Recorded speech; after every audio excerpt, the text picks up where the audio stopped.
Stand by to launch FanStream Sports. 3, 2, 1. Let's start. Hello, sports fans. Welcome to FanStream Sports. Nothing but pure sports. This is the JP Show. JP, it is so good to hear you back on the air. Stand by. Now, here's JP. All right, welcome into a Thursday edition of the JP Peterson Show. They all run together when it's training camp. It's hot. Every day is hot, and I love it. Out there sweating, just like the players. Well, maybe not like them, but another great day at training camp. Just got back, changed shirts, hat's still wet, but we're good to go. And not complaining, loving it, loving every minute of it. I love football practice. You're not freshly showered this morning? No, I am not freshly showered, but hopefully I don't smell too bad. Only intern Danny's in the room, so we're good. I mean, I'm smelling something over here. I'm not sure what it is. You smell 1,300 miles away. Cooking, as the rest said the other day. Yeah. All right, we got good stuff today. Todd Bowles accused me of jinxing his team today. Oh, JP. Yeah. I thought you were a fan. I am targeted now. I have been targeted by the administration.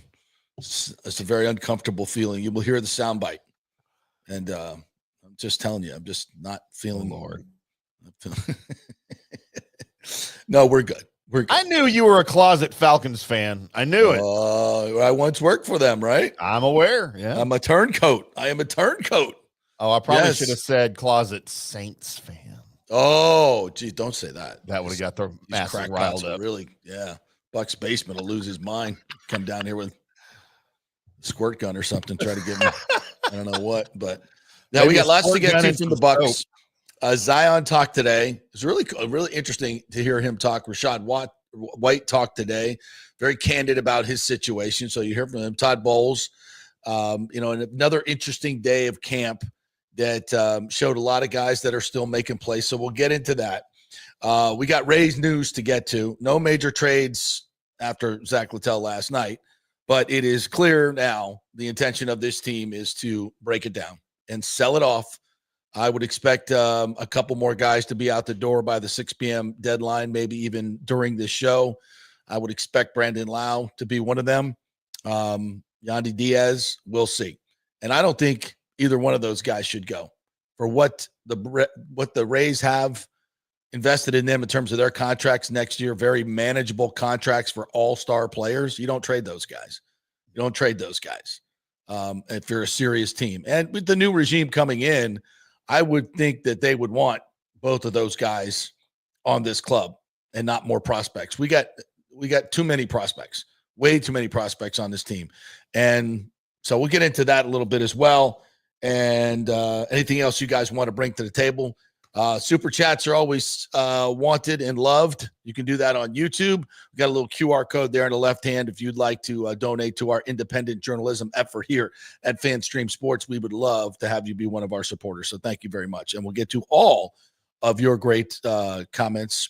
Tweets from last night. We were tweeting our ass off watching that game last night. Timmy, did you get the chance to watch the last gut-wrenching these losses are just piling up, and one's just worse than the other. I've never seen a team. It's not only bad luck, it's just horrible managing, bad luck. Just like they don't even want to win. Like it's like they're literally trying to lose games. And I know that's not the case. I'm not going all conspiratorial here, but damn, they sure make you wanna. Yeah. It's just bad. Brutal. At one point last night, the game is, I think the Rays were still up at this point, if I'm not mistaken.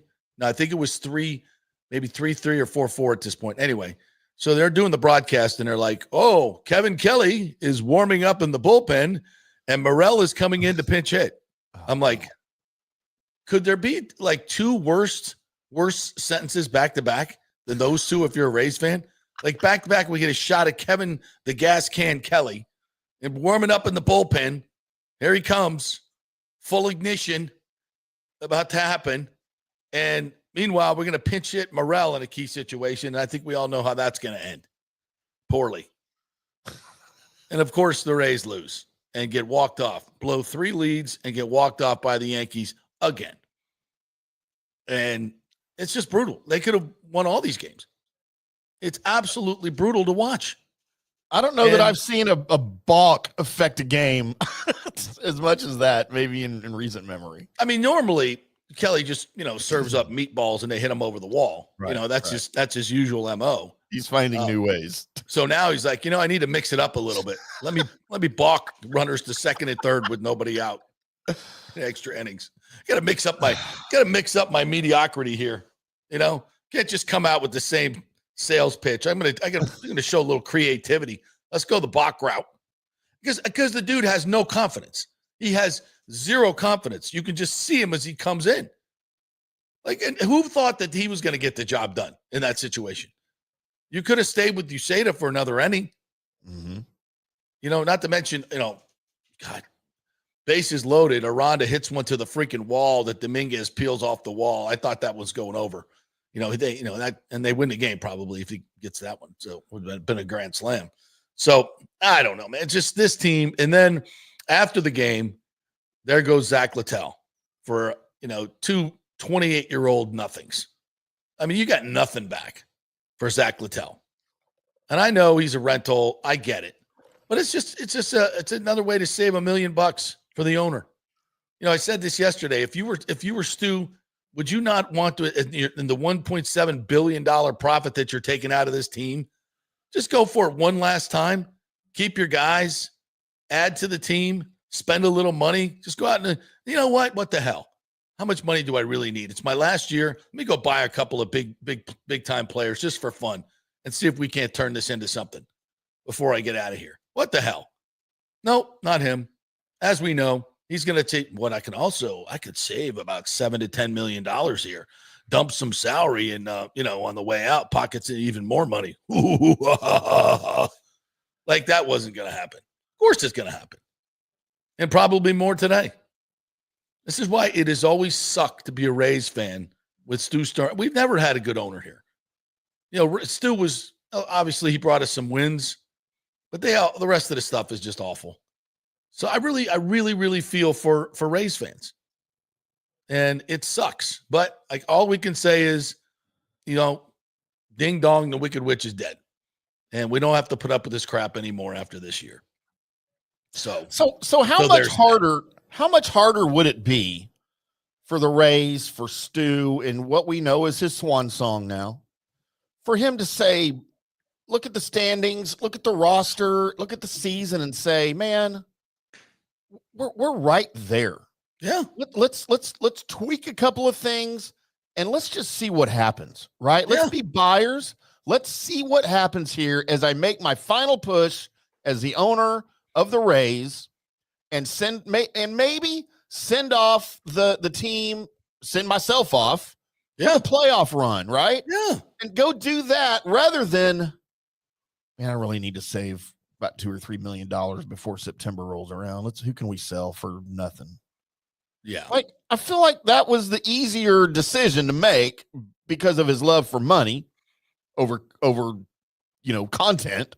But it's I don't know, when we've talked about it all season long, the Rays are right there. It's not like it's a stretch to say with a couple of changes we can make a playoff run. I don't know that you're going to catch Toronto at this point, especially after the moves they've made in the last day. No. But dude, the wild card is right there. Yeah. Well, this is what he told Mark Topkin from the Times at Yankee Stadium yesterday. He said there's a decent chance this will be the last go at it, but not necessarily. You can't believe a damn word that comes out of his mouth anyway. But anyway, Sternberg told the Times at Yankee Stadium, even if it were, or I knew definitively, I still wouldn't treat it any differently. I'm a big believer that until things happen, they don't happen, Sternberg said. And I just carry myself in a certain way. I pick myself up and dust myself off, right? Right. Sternberg declined per team statement in June to discuss any specifics of the negotiations or sale, but he made very clear that he does not have to check things such as trade deadline moves with the prospective new owners and remains very much in charge. Singularly and ultimately, he said, no different than any other year. Yeah, this is also the man, and it said the team was not for sale, right? So I mean, I don't know what this is worth. So, and I know for a fact that there are already people within the new organization working within the organization now. I don't know if it's in baseball operations, probably more in marketing and looking at the books and all those things, more discovery than running the team. But I wouldn't be shocked that these new owners have some say in what's moving. What if there are any, really, really big moves? If they were going to, trade for somebody who makes serious money, like that would ever happen. I think there'll probably be some type of communication. And again, I mean, obviously with what Major League Baseball has done and said here in this entire situation, threatening his revenue sharing and all the things that have gone on that have shown that basically he's not, listen, if there was another group out there willing to pay $2 billion for this team and they didn't even get a shot. Right. And if Stu were around, he would have been, we'd have been doing this highest bidder thing for another 6-7 years. So clearly he's not in control, even though you might say that he is. Yeah.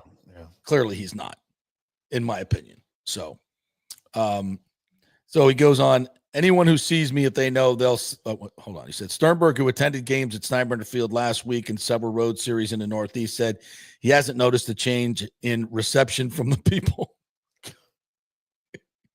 Was he expecting anybody who sees me, quote from Sternberg, if they know, they'll say something, but I don't see anybody acting differently.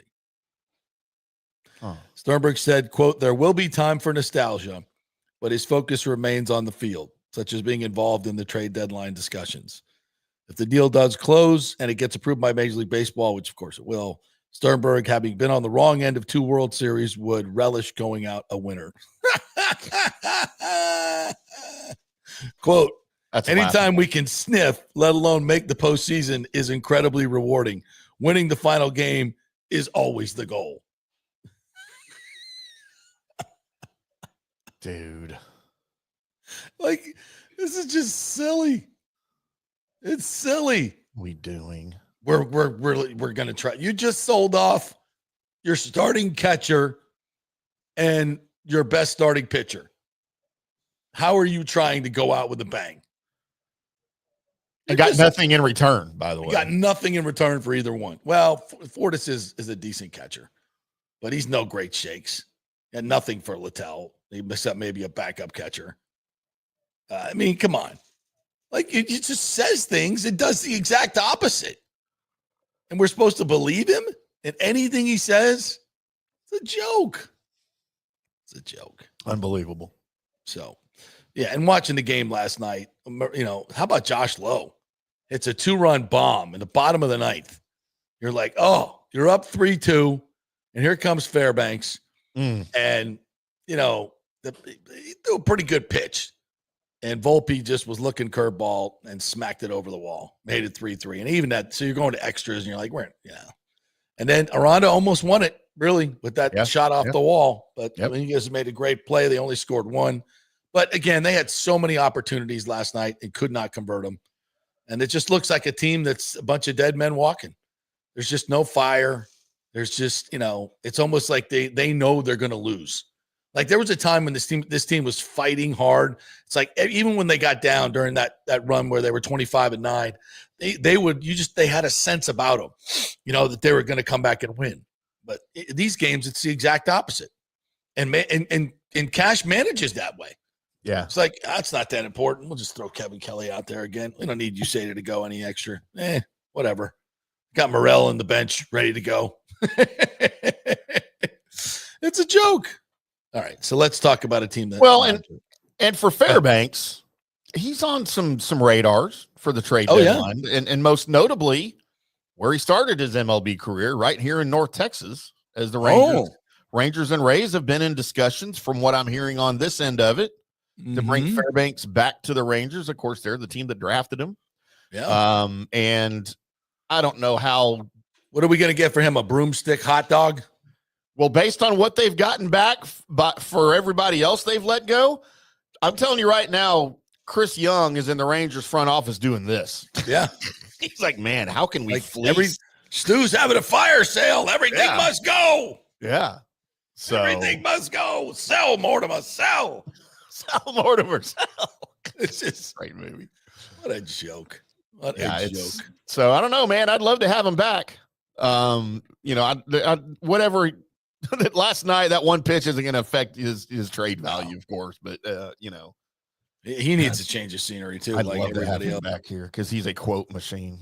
I think Lonnie Wilkins kind of summed this up. He said, when you don't have superstars, you never get a true haul back. Yeah. The Rays have been floating around mediocrity and trading meh for younger meh. Aside from the Archer trade and getting Randy, It's true.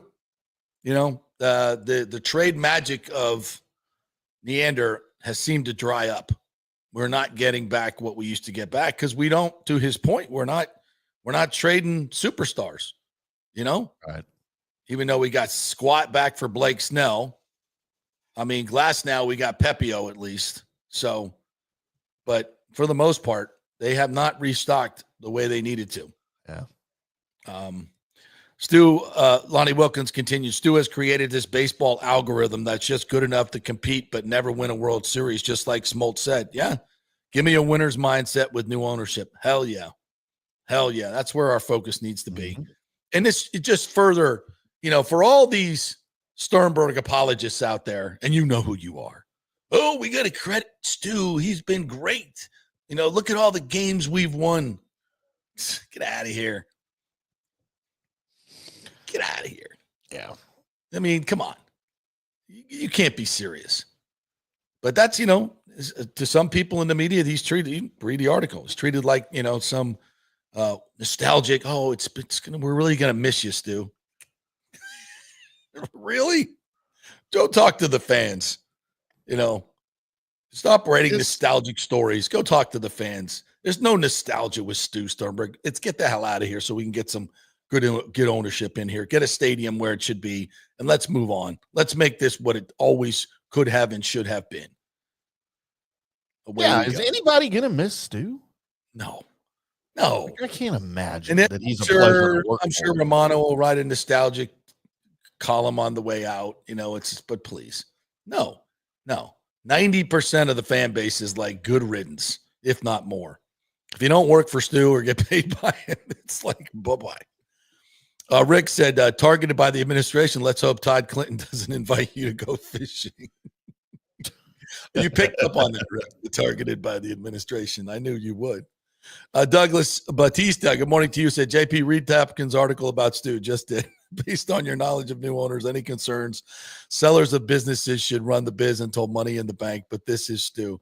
Look, all of it, it's just hogwash. It's all just blah, blah, blah. I mean, you can't, as many of the people that have dealt with Stu, from Chris Lotvola to the mayor to every other public official now, they all know it. You can't believe a word that comes out of his mouth. So the quotes are just, they ring, totally hollow to me. And Tompkins just, he's just printing what he says. It's not his fault, but we can translate it for you. Poppycock. Horse hockey. Yes. Kenneth McClary said, what do we get for the trade? A couple of $1,000 and a water bat boy to be named later? Yeah, pretty much. Nothing to get excited about.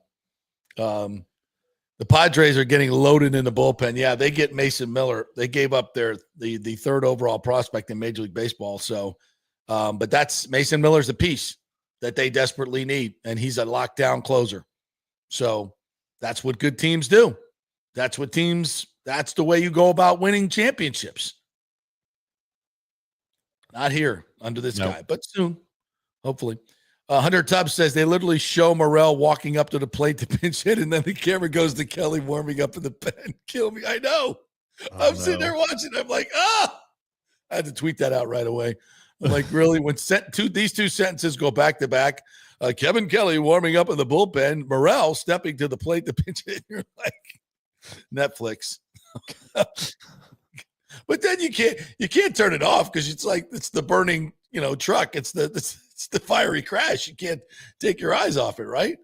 Oh, here we go again. Here we go. How are we going to do this? It's just a matter of how, just what it looks like. You know what's going to happen. Hunter says they literally. Oh, sorry, that's the last one. Christopher Cole says Cash can't be making those decisions by himself.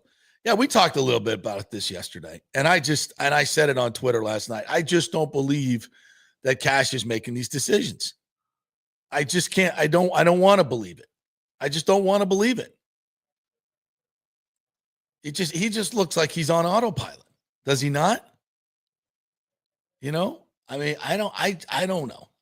I don't think he's that bad. In fact, I know he's not that bad of a manager. He's not. It's just bizarre watching the whole thing go down. It's like, you can't really be bringing in Kevin Kelly again in this situation. You can't. Yep. By the way, I heard a funny story about Kevin Cash and Terry Francona back during the Reds series. Did you hear what Francona did to Cash? Oh, put the strikeout up on the. Yeah. He put a loop of the Sox, like just a video of a loop of every Kevin Cash strikeout when he played for the Red Sox up on the video board during batting practice. Yeah, he's done similar stuff before. I mean, they're best of friends, and it's right. Just like, but he always gets them. Yeah, it's kind of his managerial mentor, right? You know, from what I understand. Oh, absolutely. Yeah. They got Cash the job. 100 Tubbs says, I don't know, JP. I like the return on Littell. The catcher is hitting 290 with an 860 OPS in AAA this year. Been stuck behind Will Smith. He's 28 years old. Like, how good can he be? If he's still in AAA at 28, you know, you better be hitting 290 at AAA if you're 28 years old. Probably should be hitting better than that in AAA. I don't know. I don't know squat about this guy. I mean, you can just look at his numbers. But if he was really that good at catcher, would he still be stuck in AAA at 28 years old? I know maybe lots of teams need catchers. Yeah, never have enough catchers. Exactly. If he's not, you know, if he was that good, other people would have come and got him. He wouldn't have been, you know, stuck behind Will Smith if he was that good. You know, he's just a serviceable guy. He's just a guy. He's another one of those pieces that are just good enough to let you hang around 500 and be really, really cheap. And that's been the Rays' way. And we're so done with that. So done with that. Yeah, Yeezy said, I laughed my ass off last night when I seen Morrell coming up to hit with 2 outs and then heard Kelly is up. It's like, you just can't make this shit up. It's like they keep showing up in the biggest moments, right? And it's just, that's managing, man. You can't let that happen. Harvey Riles chimes in as well. When I saw Gas Can Kelly, I turned the TV off and went to bed. Already knew the outcome. And for some reason, people were pissed at DeLuca when he let the ball go over his head. You like, guys, he's not throwing the guy out at third. He's just tagging up. Even if he goes and makes the catch, the game's over. Like, don't be concentrating on that. Oh, they're giving up. Yeah. Like, what's the freaking point? Yeah. No, I don't get mad at DeLuca for that. That's baseball. He knew he wasn't going to make it out. Well, what if the guy falls on the way home? Okay, well, you're running backwards to the wall in Yankee Stadium, 430 feet away from home plate. The guy could crawl home and score the winning run. So, Douglas Batista says, being a Rays fan is not for the faint of heart. Favorite players traded away. Stu threats of moving. Shitty Trop. Cash's questionable calls this year. The bullpen and many more. Hopeful for new owner. You know, Douglas, you just nailed it.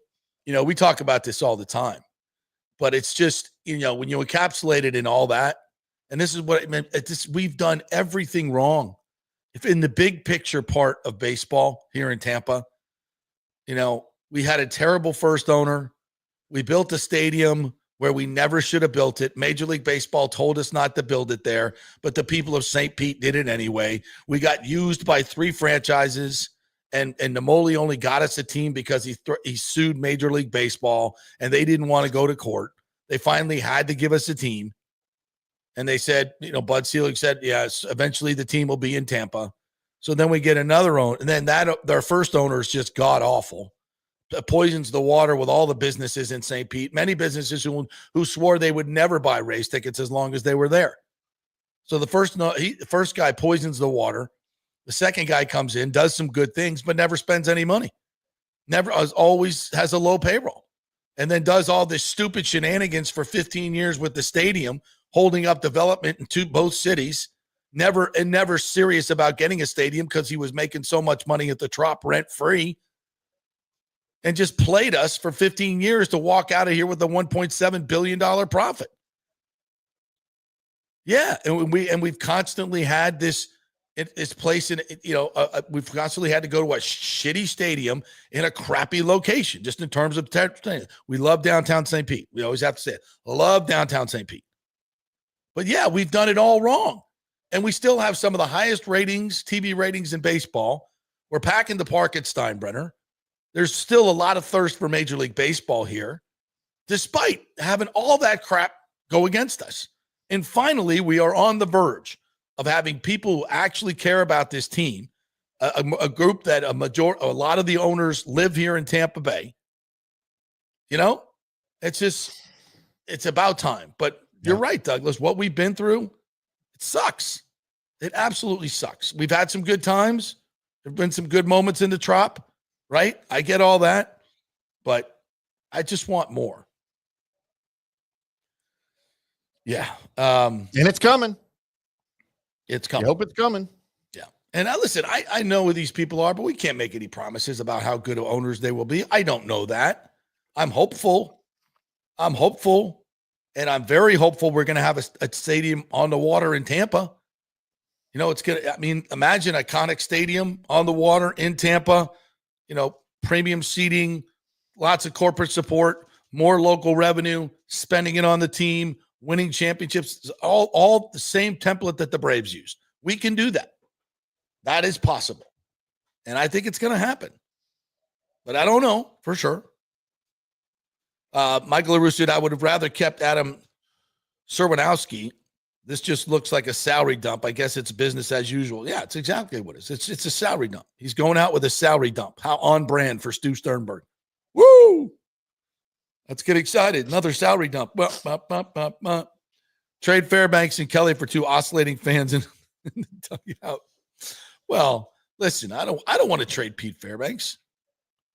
He's a good piece at a very reasonable number. So, he's not an elite closer, but he's pretty damn good for the money we pay him. He's a good piece. And he's a great locker room guy. Great locker room guy and a great guy to lead your bullpen. An oscillating fan might be all you can get for Kelly right now anyway. If that. Standstill one, maybe. Bucs fan on the floor. Yeah. He's like that thing you put on Facebook Marketplace you think you could sell, but nobody's buying it. They're just going to wait. They're just going to wait till you put it out by the curb. I'm going to wait him out. He ain't getting $75 for that. you know what I'm talking about, people. You keep an eye on it. It's like, sooner or later, he's going to put it out front. You got to wait him out. If Josh Lowe has another great game today, better watch out. Stu the Clown will trade him by 4:00.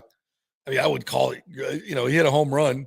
I don't know if that's great. He's been better lately. But man, he has been overall a huge disappointment this year. Daniel Rivera says, once New York walked it off last night, I knew right there, then it's time to be sellers. By the way, we're going to get back to the Bucs here in a second after the break. So we got lots of stuff to get you. So I just wanted to put the finishing shovelfuls of dirt on them here, like you guys are doing. Jonathan Burtek, haven't seen you in here. Welcome to the party. See that? Isaac Paredes was a sub 300 hitter, and then traded him for Morel. Should have gotten a lot more for him. Hell yeah. But Neander couldn't add salary. This is the problem. He's always been under orders from Stu not to add salary. So when he had to trade Paredes, he didn't have to, but they thought they needed to open the spot up for Junior. I contend you could have kept Paredes, Junior, Yandy, Aranda, and moved them around first and third, pinch hitting, coming off the bench. There were spots for everybody, but whatever. But when you go out there and you can't add salary, that shrinks the pool of players that you can go after dramatically. So hopefully that's not. But still, Morel was a disaster. It was a horrible trade. Although Paredes, by the way, just went on the DL, 6 months, Danny? Intern Danny says he's out for 6 months. He must have torn the hamstring off the bone or something. Rivera says, I believe Zalewski is going to have a different mindset when it comes to getting big name players. Yeah, I believe so. And I don't think, again, and I don't know, but my sense is I don't know if Zalewski is going to be a very hands-on owner. I think he's going to be a very hands-off owner and say, here's some more money. Neander, go do something good. I don't think, but I think overall their philosophy is going, they're not going to go crazy. They're not going to spend, $200 million. I think they'll be in the mid, 120s and work their way up to an average payroll as local revenue grows. Remember, they got to be in Trop for 3 years or 2 or 3 years. That's what it looks like. So, you can't go out and spend that local revenue that you're hoping to get from the premium seating. You can, but I don't know if they're that willing to do that much. But I definitely think there's going to be a significant, but I mean significant, into the 120s, 130s, in my opinion, in year 1, 2, at least by year 2. Daniel said, did you see the Colleen Wright article in the Times yesterday? Read Trop and cost overruns. We knew it's going to be easily over 100 billion for Trop repairs, if not more. So right now they're at 59, and it looks like they're going to have to add another 14 at least. This is just what they know. And when they get in there and start fixing things, the price is going to go higher. It's exactly what we told you months ago, and exactly what St. Pete didn't want to do. And I'm told that these settlement talks with Stu, he was asking for some ungodly number. Shocking development, because he had all the leverage. They have to fix it. So, you want a settlement? Richie Floyd from the St. Pete City Council is going to join us tomorrow on tomorrow's show. So, and I've tasked him with, you got to find out what that number is. I need to know, what did Stu ask for? So we might get it tomorrow. I'm not promising anything, but I'm asking. We're asking the question. And he's been the no vote, so he wants to know, and that should be known. I mean, that's public, should be public record. Discussions with public city officials like that, we should know what the number is. I want to know. Public records request. We're doing it. So, and the entire article, just all about, and we learned that the only insurance money they've had, $7.9 million. And the cost is already up to 59. And the only insurance payment they have so far is $7.9 million. And they're still looking for FEMA money. And I don't think they're going to get it. I don't think they should get it. Frankly, this is, it's not like this is the Superdome, Mercedes-Benz Dome, that got FEMA money, that attracts Super Bowls and all these huge events to the city. And there's a tremendous return on investment. They get hardly any return on investment the way the deal is with the Rays. They're going to pour $100 million, $75 million into this. Is the Rays' rent going to go up? No. They pay basically no rent. They get all the revenues. So what kind of return on investment is the city get? This is why they didn't want to do it. Yeah. I mean, what a disaster for the city. And you think Stu, on the way out with his $1.7 billion profit, is going to throw a bone to the city to help him out? Hell no. Hell no. How awful is that? John Hill says Hall of Fame football game tonight. Damn right. We got football, even though it's always the worst football game of the year. It's Scrubville from snap one. You don't even know who the quarterbacks are. JP, tonight we have Trey Lance versus Hendon Hooker. Well, at least I know those names. Those are your quarterback matchups for Who's playing tonight? Chargers versus Lions. Chargers, Lions. I'm going to be watching, man. I was a big Hendon Hooker fan. Me too. I love hookers. Hooker. Sorry. We all love hookers. Just kidding, Ashley. Just kidding. I'm not. Love you, honey. That's a bit for the show. If you have to explain that it's a bit for the show, it's not a bit for the show. Rick says even Stalin thinks Stu has stayed too long. Rick, that's gold right there, brother. That is gold. If you don't know who Stalin is, look it up, kids. Stalin. People don't know who Stalin is. Oh, you kidding me? And no, he wasn't a. Oh, Danny does. Intern Danny. He's learned though. He knows history. You go out on that street. You go to the Wawa right here around the corner and stand at the door and ask people who Stalin was. 1 out of 10, if that. Are you serious? Americans are morons. Come on. They have no historical perspective. Holy crap, dude. No. And anybody under 30, under 40, there's no chance they know who Stalin is. Who Joseph Stalin is. No chance. No chance. You think any of them know who? Nikita Like, is that a metal Khrushchev band from the 90s, dude? No. You think more people know Nikita Khrushchev or Joseph Stalin? Neither. God, that hurts my heart for America, JP. It's true. Cody says MLB is losing fans. We need a salary floor, and the union should be for this. Yeah, they're judging from the Bryce Harpers of the world. I don't think that's coming. I mean, and we had Orestes in here, who's a former union member, actually probably still a union member. Mm-hmm. Like he couldn't even formulate the sentence or the word salary cap. Like these guys are so like, it's so taboo to talk about a salary cap for the players. Like they're not even allowed to say the words. Yep. I mean, come on. Muslim Adam Sandler says it's July 31st, 2025, and Christopher Morel is still on my baseball team. It's the nightmare. Christopher Morel, day 172. Michael LaRue says Thursday Night Football, no Jared Goff or Justin Herbert, but Trey Lance and is DJ going to play tonight? I'm sure he will. He's not starting for the Lions or starting, but I mean, he may. He's really in an NFL camp. Are you freaking kidding me? Why not? Well, first of all, how did he get off Doe Campbell Field, Stadium Field? I mean, aren't his shoes still stuck in the turf there somewhere? He is the immovable object. How the hell did he get to San Diego or wherever the hell he is? I mean, what? Through the entire renovations, every time I looked down at the field, there he was. He still hadn't moved. And he is in camp. He is in camp with a team coached by Jim Harbaugh. I know. Maybe he thinks he's a fullback. Irony here. Maybe Harbaugh thinks he's a fullback. I don't know. What are we doing? I mean, he gives statues a bad name for mobility. Jim Harbaugh has a training camp that has DJ and Trey Lance. God. Has he forgotten what a quarterback is? He's like, I'm the greatest coach of all time. Watch me make these guys into quarterbacks. Dude. Like, yeah, good luck with that. That's it. Now that's a serious God complex right there. All right, let's take a break. I'll take our first break. We'll come back. We got lots of sound to get to.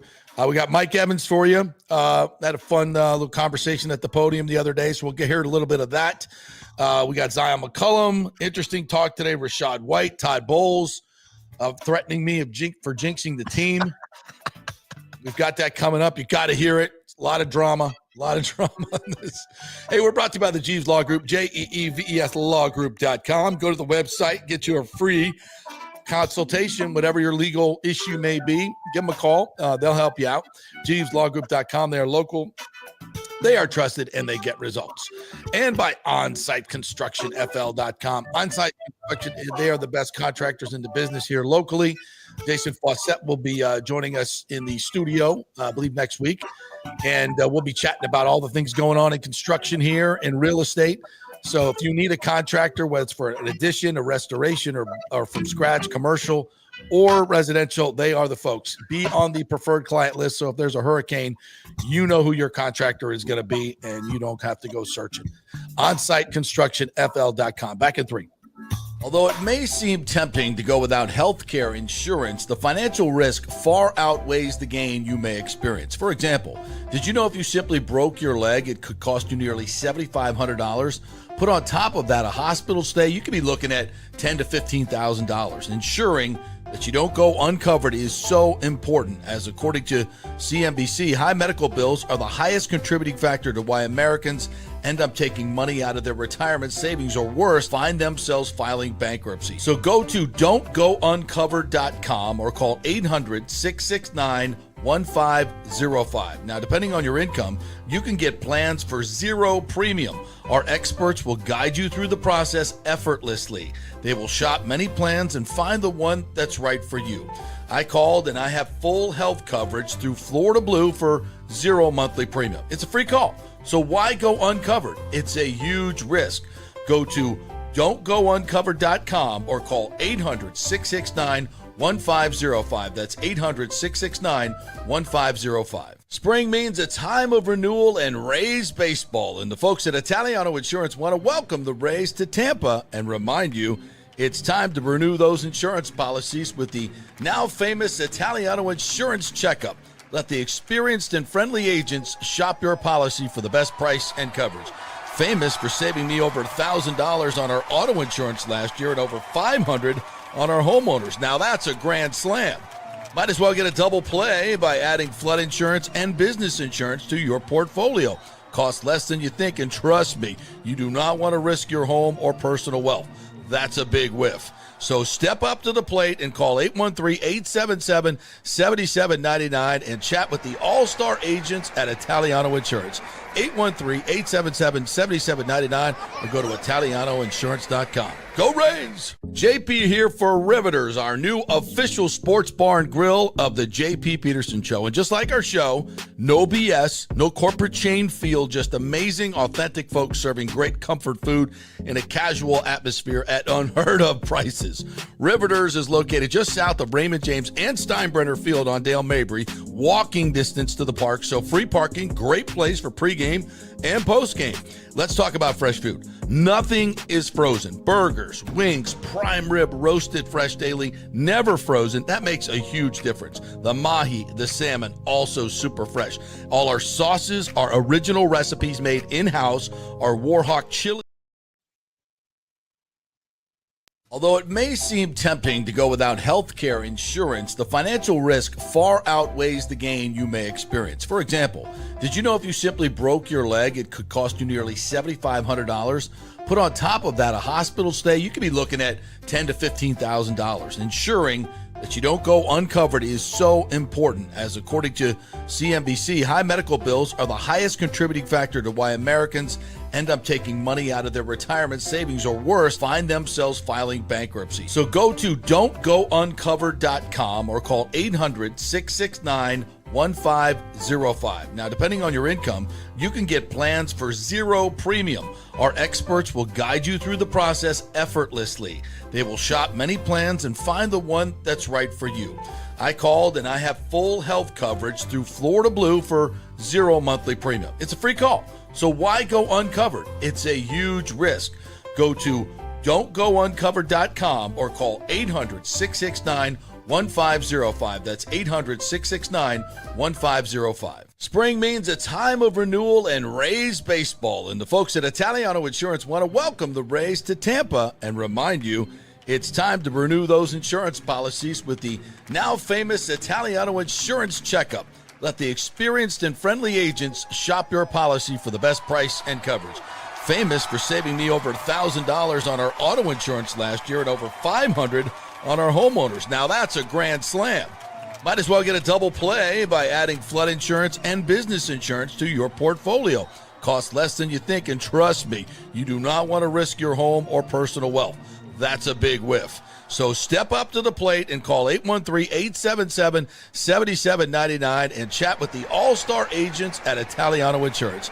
813-877-7799 or go to ItalianoInsurance.com. Go Rays! JP here for Riveters, our new official sports bar and grill of the JP Peterson Show. And just like our show, no BS, no corporate chain feel, just amazing, authentic folks serving great comfort food in a casual atmosphere at unheard of prices. Riveters is located just south of Raymond James and Steinbrenner Field on Dale Mabry, walking distance to the park, so free parking, great place for pregame and postgame. Let's talk about fresh food. Nothing is frozen. Burgers, wings, prime rib, roasted fresh daily, never frozen. That makes a huge difference. The mahi, the salmon, also super fresh. All our sauces are original recipes made in-house. Our Warhawk chili and fully loaded potato soup is made fresh in-house. It's the best food anywhere, served by people who actually care. Riveters on Dale Mabry, just north of 275, just south of where the Bucs and Rays play. We'll see you there. Are you looking to renovate your home, rebuild after the hurricanes, or build your dream home from scratch? Well, let me tell you about my friend Jason Fawcett and On-Site Construction. They have over 1,450 satisfied clients, 25 years of experience, over 500 designs, and a talented team of over 40 construction professionals. They believe building something exceptional begins by truly focusing on all the details, even the smallest ones. We understand that construction can be a daunting process, and we're here to make it as smooth and stress-free as possible. Quality is non-negotiable at On-Site Construction. We use the finest materials, employ the most skilled tradespeople, and adhere to the highest industry standards to deliver a product we're proud of and that you're going to love. Our project management is meticulous with a focus on completing projects on time and on budget. Your happiness is our primary driver. So give us a call at 813-579-5789 or check out our incredible website at onsiteconstructionfl.com. Are you having legal issues with a business partner or other legal business issues? The attorneys at Walters, Levine & DeGrave can help. Call 800-616-0384 for a free consultation. At Walters, Levine & DeGrave, we've redefined what a law firm can be with top-tier attorneys, personal service, and 26 years of success. From business law to civil litigation, we deliver smart, client-focused solutions. Walters, Levine & DeGrave recently won a $6.4 million jury verdict from a large real estate developer, and they can win for you too. Walters, Levine & DeGrave. Let's solve it together. Not attorney spokesman. For a free consultation, call 800-616-0384 or go to walterslevine.com. Offices Tampa, Sarasota. Let's go. Right now, back to the show on FanStream Sports. All right, welcome back to the JP Peterson Show, brought to you by Riveters, the official bar and grill of your favorite sports show, the JP Peterson Show. We will be there tomorrow. Programming note, tomorrow's show will be from 5 to 7 o'clock. Not going to do 2 shows. Sorry. Don't have the energy on a Friday. Camp. Training me. So we'll do 5 to 7 tomorrow for a Rays watch party at Riveters. So we'll be out there. The lovely Ashley will be out there. If you're going to come, put it in the comments there. Come join us, and we'll get some tables, and we'll all sit together and watch some Rays baseball and eat some Riveters wings. What do you say, Timmy? Have some wings. I'm on my way. There right now. Just now leaving. Chicken dip. You have the whole thing. Yeah, you can. You drive 17 hours. That's all it takes. About 16, 17 hours. I bet I could do it in 16. You can make it. Yeah. Get your Depends on and let's go. No, that's why I have a big gold cup. Yeah. Riveters. Feel comfortable. And on over there. I think Nathan Elliott, I saw him at camp this morning, and he may be over Riveters right now, enjoying some of the fine food and drink. Yes. Nathan was our hype man today. We walked by. JP Peterson, see the report, guys. Here comes the game. Yeah, he's the best. He is the best. All right, let's do some Buccaneers, shall we? First of all, some observations from today's festivities. They did a lot of 11 on 11. First of all, Baker and Evans are like in mid-season form. I mean, their chemistry, it's like he knows exactly what Mike's going to do at the top of the route before he does it. You know, before Mike even turns around, the ball's halfway to him. It's right. You can't defend it. And Baker threw some lasers today on inside routes. They were doing situational 3rd and long. And, obviously that's the toughest play for the offense to convert. And it takes anticipatory throws, knowing exactly what the coverage is and seeing your matchups and knowing who's going to win. And, Jamel Dean said it today and Zyon said it as well. Mike's never looked better. I said it last week. I said, I've never seen Mike look better. He's as fast as he's ever been. He's catching the ball better than he ever has. He's getting more separation than I've ever seen him get. I don't know what the hell, fountain of youth he's drinking from. But when I heard those two guys say it today, I'm like, yeah, that's what it looks like to me. It's counterintuitive as he gets older, 31 years old, but he's in better shape than he was as a rookie when he was 240, 250 pounds. Brady, the TB12 method that he adopted has made him a better player. I mean, I don't know what to tell you. This guy's just killing it in training camp, just killing it. JJ Roberts made a bunch of plays today. He just keeps showing up. He just keeps showing up and making plays. He was an undrafted free agent, and he's playing all over the place. So, here's Todd Bowles talking about Baker and his number one target, Mike Evans. Right now, this practice specifically. It's important that they find a good place. Obviously, they're two of our best players, and we rely on both of them a lot. They have very good chemistry. Them getting on the same page early can only help us offensively. I think Grizz is doing a good job. Mike is in there getting him the football and making him aware and moving him around as well. And Baker's been finding them, and he reads the defenses very well. So both of them are off to a great start in camp, and obviously they're two of our best players, and that's what you like to see. Yeah, he talks about reading defenses, and that's what Mike did the other night where they were doing the indoor practice. And I think it was Zyon was out there, and he kind of just sat in this one area. Mike was running a corner route, and Zyon sat right in front of him, and Mike read it and went behind him. And Baker, they were both on the same page, so Baker had to almost let it go before, he read that play. And you can't defense that when your two guys are that strung together. I mean, it's impossible to defend. And Baker's arm just looks so good. He's just throwing seeds. So I asked Todd also about who's going to start at nickel, who's going to play nickel. Little did I know, everybody. Everybody's cross-training. Listen to this. Everybody's cross-training at nickel. And Zyon also said today that he's matching up against the certain receivers. He said 5 against the Falcons, Drake London. So instead of, Zyon playing right side, Jamel playing left side, what they're going to do, and then whoever's going to play nickel, they're looking at the receivers that are in the game. Okay, Jamel matches up best with Drake. Or Zyon does, whatever it is. So now they're going to get these guys matched up better. And I think this is a way better philosophy for me, because what the offense knows, if your one corner is really good at press man, but he's not as good running with players, blah, blah, blah, then the offense, it was easy to dictate which corner you would get because they stayed on the same side. Well, they're not doing that anymore. So now it's going to be harder to get the matchups the offense wants. Makes sense? Yeah, makes a lot of sense. So basically, this answer right here basically tells you everybody's cross-training at every position from corners. Is there. JJ is there. Zion's taking reps there. We have a bunch of guys. Winfield's taking reps there. We have a bunch of guys that know how to play nickel and learn how to play nickel. It gives us options going into game in and game out of things we want to do. So right now, everybody's doing a very good job right now where they're supposed to be. We'll look at the preseason games and we'll see what combination matches up best for us. So Paris is taking a lot of reps. Yeah, Paris is taking reps. Everybody's taking reps at nickel. So we don't know who's going to start. And I frankly, I don't think it matters. Yeah. To me, we've seen Benjamin Morrison taking reps with the number ones with Jamel Dean. And Jamel Dean said today, it's like iron sharpens iron. He basically said, these guys are nipping at our heels. We got to go out and make plays. We have to go out. Zyon said the same thing. We have to make. Zyon had a chance today to make a big pick, and Jalen McMillan kind of knocked it away. And he said, that's one I got to have. I even tweeted that out. I said, it's a nice pass breakup, but you got to turn those into interceptions. And that's exactly what Zyon said when he came to the podium.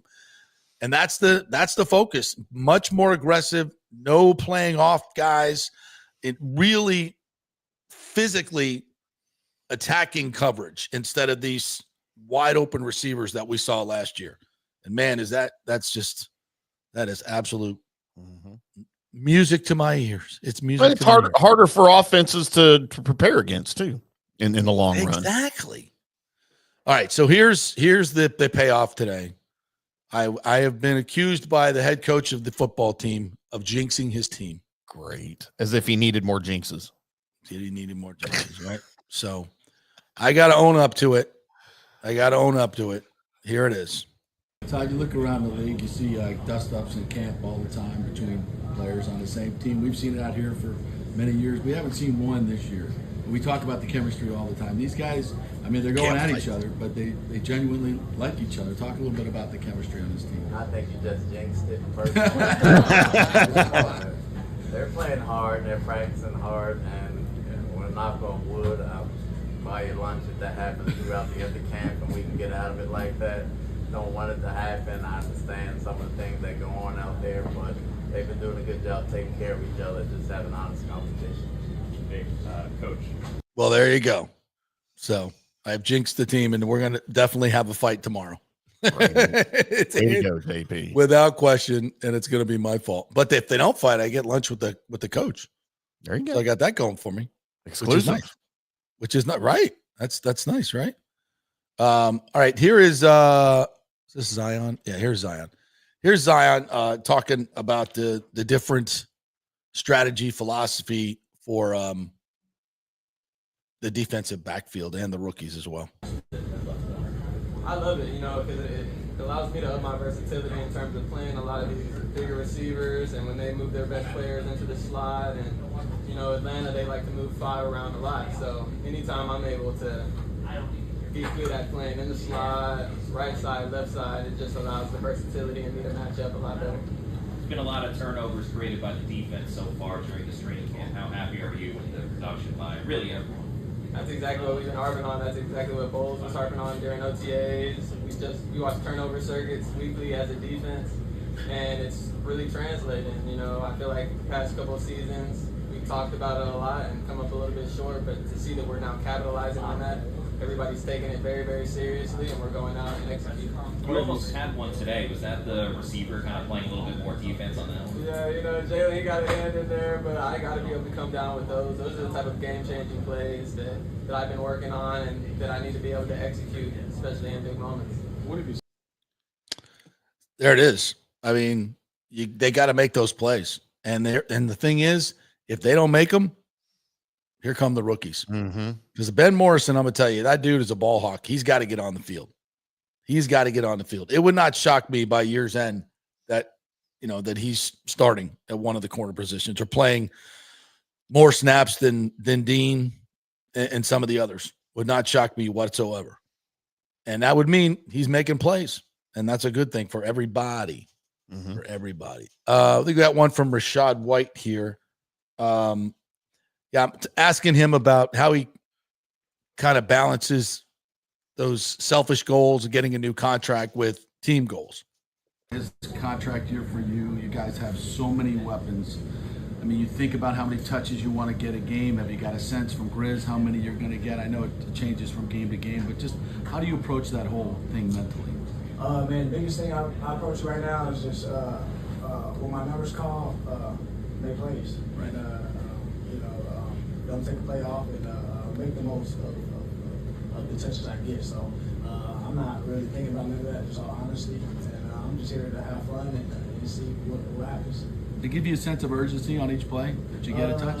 I mean, crazy part being in year 4, it gives me, I don't think it gives me like really a sense of urgency. I just think me wanting something for myself, wanting to be great, wanting to be a guy that's looked at, obviously still as a playmaker on this team, gives myself a sense of urgency. Coach said some great things about you. There's Rashad White. I think it's tough for guys like that. It is a contract year, but I think he's got, as you can hear, he's got a great mental, perception of what he wants to do this year. And that's just take advantage of every single play. Yeah. And that's the focus you got to have. You don't know how many touches you're going to get. I think he's going to get a lot. I think he's going to be a very big part of it. He looks faster. He looks leaner. He talked about that today. I asked him how fast he is. He said he gotten up to 21. He's gotten up to 21 miles an hour, which is elite speed in this league. He looks faster. And they study all that. They get all the numbers with their catapults that you see them wearing there. They get all those numbers in practice, where their speed's at and what have you. So how long they run, how far they run.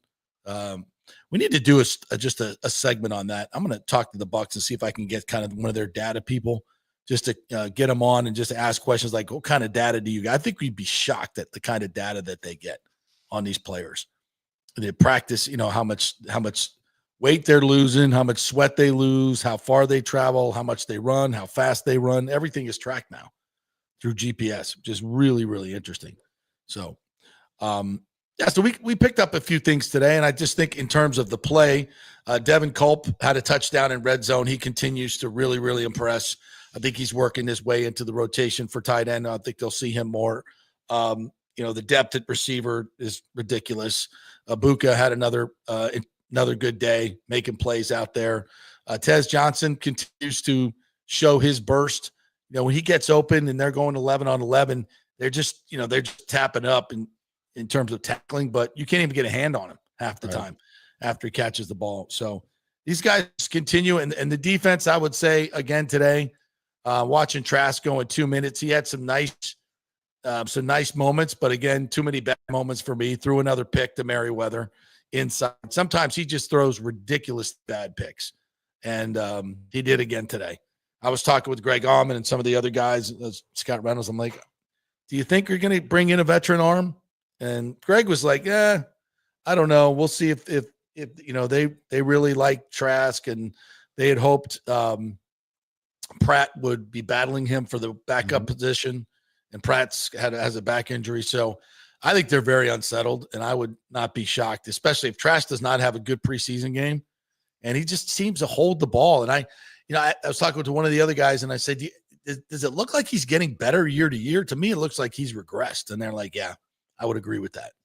So, but again, if we're nitpicking about the backup quarterback, your team's in pretty good spot. Right. If that's the worst thing we have to gripe about. Pretty good spot.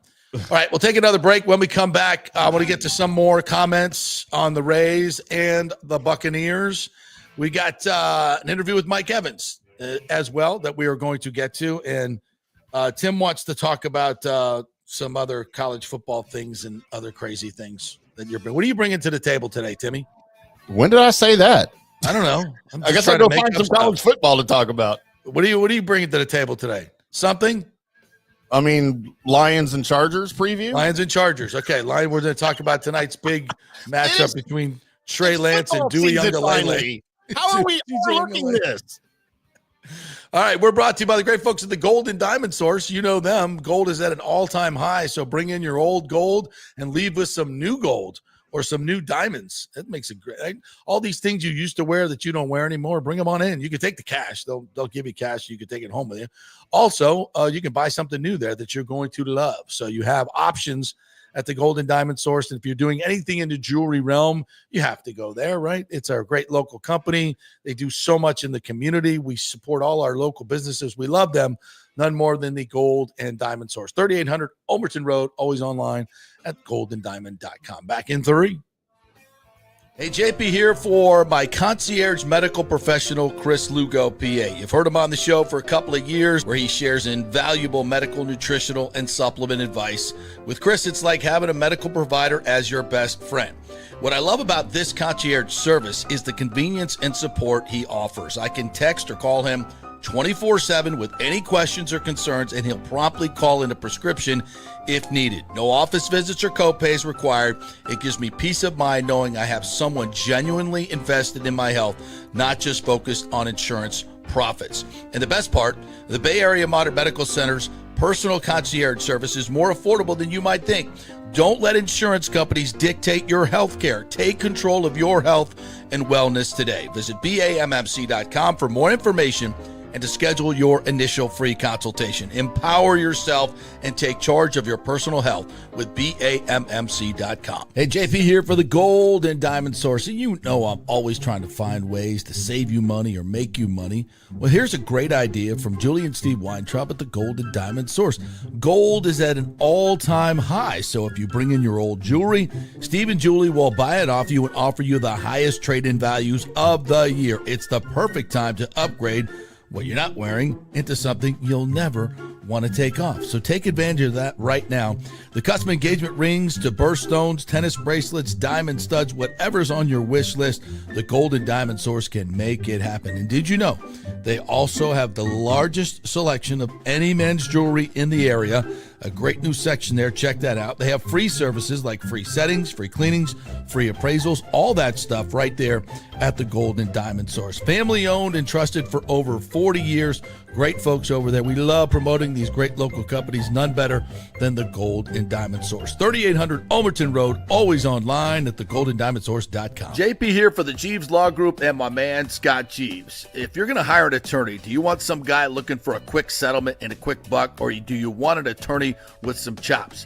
Scott is a board-certified civil trial lawyer and a certified circuit court mediator. Been practicing in the Tampa Bay area for over 30 years. He is a peer-reviewed AV preeminent rated civil trial lawyer. They just don't hand out those classifications. He's been the lead class action counsel on many complex consumer protection cases and has handled hundreds of serious personal injury cases. He's dedicated his career to protecting injured victims and is committed to vigorously representing you. We're local, we're trusted, and we get results. Personal injury and personal attention. Call for a free case evaluation. That's 888-9-JEEVES. That's 888-9-JEEVES. The Jeeves Law Group. Summer is coming. Do not get caught with your unit unprepared. Your AC unit, of course. The awesome folks at Third Generation Plumbing and AC have a special going on right now.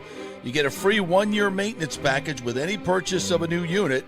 They have special 60-month financing as well, so you don't need a huge chunk up front. Third Generation has an impeccable reputation built over 30 years of doing business. They do plumbing, AC, mechanical work, anything you need around the house. They are trusted folks. Go to the website and read the 5-star reviews. Deidre said, great company that always arrives timely. We have used them for our AC both in home and business and have been very happy. The staff is knowledgeable and professional. I would recommend Third Generation again and again. So give Third Generation a call at 813-961-8024 or go to thirdgenerationplumbing.com. Ciao, Paolo Tini here, owner of Caffè Paradiso, voted number 3 People's Choice Award on Open Table. I want to thank all our loyal family of customers that have been enjoying our great traditional Italian dishes we make from scratch every day. It's a great family story we're proud of. Our family moved from Rimini, Italy in 1984. My dad, Caesar, started Donatello, and that's where I got the start in the restaurant business. I started Caffè Paradiso on South McDill in 1995, and we've been there ever since. From our traditional ossobuco, a veal slow roast for 4 hours, to our daily fresh catch, the Gruppo Paradiso, with a piccata sauce and lobster claw meat, homemade pasta like lasagna, farfalle salchicha, which is a bow tie pasta homemade with fresh sausage. Hold on a minute, JP's favorite. I love it. So come and have a glass of wine with me on South McDill. Get a reservation on Open Table and see all our 5-star reviews. Ciao, see you soon at Paradiso. Let's go. Right now. Back to the show on FanStream Sports. All right, welcome back to the JP Peterson Show. Brought to you by Third Generation Plumbing and AC. They do it all over there. So if you have any AC issues whatsoever, and it's so hot out there, and maybe your air's not blowing as hot as it or as cool as it normally does. Maybe it needs a little Freon, needs a little juice. So call the great folks at thirdgenerationplumbing.com. They will come on out. Prices are very, very reasonable, and you get what you pay for. A very honest group. They've been doing this for 3 generations since 1995. So give them a call, thirdgenerationplumbing.com. They do plumbing, AC, anything mechanical in the house. Great folks over there. All right, Rays trade deadline news. Francis Romero, a well-established baseball writer, give him great credibility, says talks involving Yandy Diaz are currently stalled, with the Rays demanding a high price and showing no rush to make a deal while sitting just 3 games out of the wild card race, according to industry sources. So that's good news. At least we're trying to get something for Yandy. And again, Yandy's a piece you want to keep. He's under contract for, I think, 2 more years at a very reasonable rate and one of the best hitters in the league. At $12 million, you keep a guy like that. Brandon Lau's an all-star. At $11.5 million, you want to keep a guy like that for the future. Pete Fairbanks is $12 million next year. He's a very good closer. That's a piece you would want to keep at that level. So I don't necessarily want to see them move, but Cash said today before the game, there are more moves to come. And to me, once you get rid of Littell and Jansen, you're giving up. You're giving up on the season. You are officially sellers. Rays fans, you okay with that? It's expected, but yeah. So that's the update right now. If something comes up, I just got a text here. Hold on. Hold on. Breaking news. Michael Jackson has died. Excuse me? Oh, did you not know? Did I really break news that Michael Jackson was dead? No, I thought, like, didn't that happen a while ago?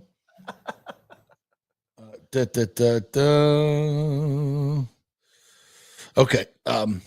Nothing to report here. Nothing to report. Nothing to see here. Nothing to see here. Move right along. We're walking. All right. So some other great comments here from Cody. Says the most excitement us Rays fans have had was the hit show. Greg Vaughn, Vinny Castilla, Crime Dog, Jose Canseco. Even though it didn't work, us fans were excited. Yankees fans get that every off season. Yeah, I mean, it's just.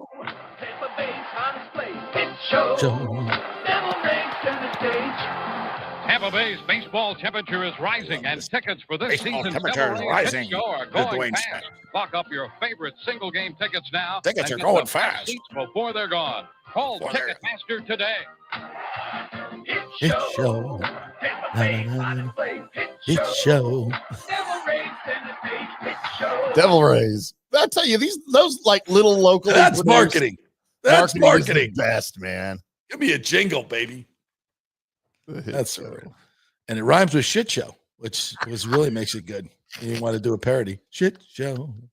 Devil Rays, shit show.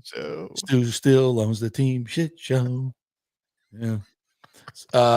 Bring back the name Devil Rays for the love of God. David R. Britton said, but I thought the new guys were in charge now. No, I didn't say that. I said they could have some input, and if they take control of the team before the deadline, they might make some moves. But they did not till September. And like I think you and I agreed, Tim, just historically speaking, that when sales are kind of rumored to be going through in the middle of the season, that new ownership groups will be consulted about major moves moving forward, right? Yeah, especially with players and trade deadline stuff. However, that is in a normal situation, in a normal sale, in normal circumstances in Major League Baseball. This is anything but that. Exactly. Where you've got a guy basically being forced to sell the team, and Major League Baseball itself is above all of this and overseeing all of this. So we have anything but normal circumstances with all of this, but I can't imagine the ownership group is not at least being told what's happening ahead of time, if not consulted, right? Like that's hard to believe for me. Right. Exactly. Rick says, JP, Ashley, I'm kidding. I don't love hookers. We're just friends for 10 minutes. 10 minutes. Wow. Giving JP a lot of credit there. These are professionals after all. They're not wasting any time. Can't make any money that way at $5 a pop. Like William H. Macy once famously said, $20 is $20, right? That's right. If you never watched Shameless, William H. Macy and Shameless, it is something to behold. One of the greatest characters of television of all time. Yeezy said, DJ, you will be playing tonight for the Chargers. Watch him light it up. Oh, shut up. Light what up? The bench?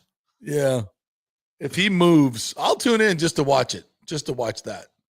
If he watch him take off on some scramble running around, I'll lose my mind. Robert Brooks said, had the chicken dip at Riveters for the first time last Saturday. Excellent. See that? Wow. So, speaking of JP recommendations, Nathan Elliott had the prime rib sandwich. How about that, huh? Man, that prime rib. You want to talk about a cheesesteak, bro? You talk about the rolls they use. I don't know exactly which ones, but I don't know which ones but they're fantastic. And then they put prime rib in there. Not that steak-um bullshit. No, like they use at Geno's and Pat's up in Philly. Like they know how to make a cheesesteak. And no cheese whiz. Like it's like provolone. It's got to be melted provolone. Provolone on prime rib with peppers and onions. Yep. Come on, dog. That is so the prime rib sandwich is so good. I made some homemade cheesesteaks for the kids at the house a couple of nights ago. What'd you use? What kind of meat did you use? I used ribeye. Nice. And I bought it. I went to the butcher shop and he sliced it so thin for me. It was great. Took it home. Need a good meat market in Tampa. Man, we got one here. We cooked it up. I need a butcher recommendation. Yeah, I need a good there was a good one on Armenia that I used to go to. Castellanos. No, it's an Italian market. It's good. I need to get, but I haven't been back there in a while. There's a potential for a new sponsor there somewhere. Yeah. I need some good meat. How'd you like to be known as the official meat market of the JP Peterson Show? Talk about a home run. Speaking of endorsements, though, so last night, me and my high school buddy, the great Mike Santamasso from Cigar City, so he was in town, and I'm like, let's go get dinner. I'm going to take you to the best Italian restaurant in Tampa, Cafe Paradiso. He's like, really? I'm like, yeah. When Sal Paolantonio comes into town, that's where he goes. Like, let's go to Cafe Paradiso. He loves veal. So what was the special last night? Man. Veal. With the mushrooms and the marsala. Yeah, that's what I had, the veal marsala when I was there. Yeah. So good. So freaking good. Yep. And we split an order of lasagna for our appetizer. Yep. He's like, dude, this is unbelievable. So we're walking. So the Apollo wasn't there this night. His brother Stefano was there.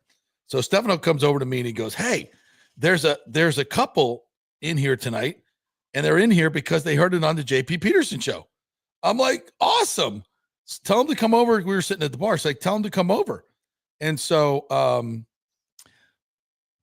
this is Benjamin, and it was Benjamin's birthday, and that's Monique, his wife. Oh, wow. So Benjamin, I hope I'm getting that right. And Monique came into the restaurant for his birthday because they listened to it on the JP Peterson Show. And they said it was absolutely fabulous. So shout out, happy birthday to Ben and Monique. At least we hope that's his name. Monique. Yes, Monique and Ben. Yes. Okay. I even remembered after two awesome, rums last night. Yeah. How about that? So marketing works. Yeah. It works here on the JP Peterson Show, in case you didn't know. So thank you. And what a meal. Oh, and I had the salsiccia last night. Sausage with the bow tie pasta. Freaking mouth is watering right now. Nathan says JP has a jingle. We need a jingle. We're working on a new open, Tim says. Yeah, we are. Keep drinking. It gets funnier, Nathan. It does. About to have some Jaeger is what I'm about to have. Oh, yes. JP has Benjamin kiss the ring. No, I just want to get a picture with him and post it. Absolutely. It's Kenneth McClure says, yeah, the Rays are looking to get high draft picks in the concession stand draft for Yandy Diaz. Yeah, probably. Just get something. Get something in return. That would be nice. Absolutely. All right. So Mike Evans chatted with the media the other day. And I'm telling you, dude has never been in better shape. He looks absolutely fantastic out there. And Bowles told us the other day that they're trying to give Mike more days off, and he doesn't want them. Yeah. Like, I mean, talk about leadership. Kind of guy. Talk about wanting to be great. I'm telling you, I think this, if he wants to, he could play till he's 35. And if he does, he could like rewrite the record books. Now, he's not going to catch Jerry Rice. Jerry's at like, I don't know how many thousands of yards, total yardage leader, way behind that. But he could be second in almost every category if he wants to play that long. Especially Baker, and he's going to have the same quarterback, Baker, for another 4 or 5 years. Those two guys could go for another 4 or 5 years. How about that? That's amazing. That's what we were talking about with the Super Bowl window yesterday. Yeah, with Baker here, I mean, it could go till Baker and Mike are mid-30s. Yeah, and Baker's got his money guaranteed for next year, so they'll work out a contract extension, and he won't be making $60 million. He won't. No. He'll leave some on the table for the rest of the boys because that's what he does. That's real leadership. All right, here's Mike Evans. Hey, what's going on? Who's got the first question? Between what you guys are doing, there's obviously some continuation over last year, but with Grizz now. I can't give you that information. No, it's the same. It's the same thing. So it's actually been pretty smooth this off season and this training camp. Just adding new wrinkles here and there, but it's been smooth. It's been good. Continue to move around as you always will, probably. Absolutely. You talk about some of these matchups going up against the defensive backs in this room, like particularly Zyon when he's gone up against you. It seems like there's been. What happened? What happened was, where'd he go? I didn't do it. Did you do it? No. It just stopped. It just stopped. Hold on. No, it just stopped. All right, we'll take it out. Hang on. And we'll put it back in. Is that what you're doing? It still ain't playing. Hang on. Hang on, kids. Stand by for news. Might be Tim to the rescue here. Remember that WKRP? Who remembers WKRP since? Oh, me. Well, what made me want to get in radio? In Cincinnati. Yeah, well, you never met Lonnie Anderson, did you? I was a Bailey guy. Bailey was hot, but she was no Lonnie Anderson. Oh, yeah. So it's too big for me to add to the stream the other way. Right. But if you can give me about 3 minutes, that's also what she said. 3 minutes? I can cut it down. So if we want to vamp for 3 minutes or so. I do have an exciting announcement. Okay, well, let's pull as I want to do. So, as you know, I work for the Tampa Bay Lightning in my off time as a pregame and postgame and intermission report host on the Jumbotron and the radio network.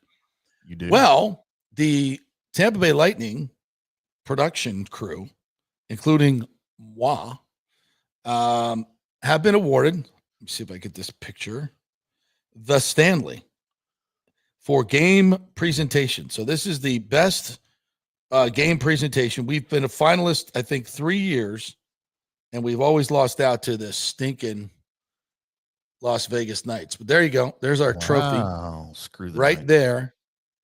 Took in a little picture with the John Franzone, the man that makes it all happen, the Wizard of Oz behind the curtain, and Greg Wolf and Sonia and myself there, and of course Paul Porter, our PA man, just the whole crew, the Blue Crew, our director Felicia, and Stephen Fry and Lisa, and all the folks. There's tons of people that I work with up there, and I'm just a very small portion of this incredible production that they put on. All our editors, all the amazing people that work on this every single time, and it's Jeffrey Vinnick and going back to Todd Lywicki back in the day. They made it an absolute priority that we had to, every single game, we treat it like, look at this. This may be the only game somebody ever comes to at a Tampa Bay Lightning arena, an Amalie Arena. And so we want to make sure it is the best experience that they ever have. And we do a lot of rehearsals. I'm a very small part of this. These other folks behind the scenes, they work their ass off. They stay long hours, and they, 18-hour days on game days, 18, 20-hour days. And it's tremendous. And I see the work that they do behind the scenes, and it's no joke. And it's no accident that we finally won the best game presentation in all of NHL hockey. And I've told you for years, other teams come and they watch what we do, and they come behind the scenes and take notes and all that stuff. So this is a tremendous honor, not to be part of the team that got this. I mean, this is our Stanley Cup game presentation. This is it. This is the highest honor we can get. And Greg Wolf and all the gang that do the heavy lifting, and John Franzone, especially our leader, is just absolutely one of the most talented and hardworking, detail-oriented people you will ever meet. And it's a really, really cool thing. I've been doing things. I've worked for a lot of people, a lot of different organizations. I've never worked for a production group as good as this. They are fantastic, and the standards are very, very high. And when we F something up, we make sure we don't do it again. Yeah. So that's like the pre and post game show equivalent of a Marconi. It is. Yeah. It's a Marconi. It's an Emmy. It's a Stanley. Yeah. So yeah, congratulations to the entire team, and I will be back for my 11th year. So wow. What an accomplishment! Yeah. Congratulations, man. That's I can't. They're slowly fading me out, but no, I love it. There's great folks over there. I love working with them. They make it so easy, and we have a lot of fun with it. And so I look very much forward to reprising my role as JP Burgundy for the upcoming season, and other dress up things that we love to do over there. So, you want to give Mike another shot here? Well, after we tell you, Michael LaRue says Pepio just gave up 3 runs in the first inning. When Pepio's given up 3 runs, everybody's quit. So anyway, Right. I don't know if you've heard, Tim, but it's football season. Here's Mike Evans. Let's see. Cut two. Hang on. Take two. Now I'm checking on Rays. It is 3-0 after one. Yeah. I just There you told you go. that. I know. I didn't believe though. I had to look for myself. All right, here's Mike. Maybe. Hey, what's going on? Mike, any big differences between what you Content, Mike. Obviously, some continuation over last year, but with Grizz now. I can't give you that information. No, it's the same. It's the same thing. So it's actually been pretty smooth this off season and in this training camp. Just adding new wrinkles here and there, but it's been smooth. It's been good. Continue to move around as you always will, probably. Absolutely. You talk about some of these matchups going up against the defensive backs in this room, like particularly Zyon when he's gone up against you. It seems like there's been some great battles. Oh yeah, that's my guy in Galveston, Texas. Galveston on Galveston. We're sharpening each other's game.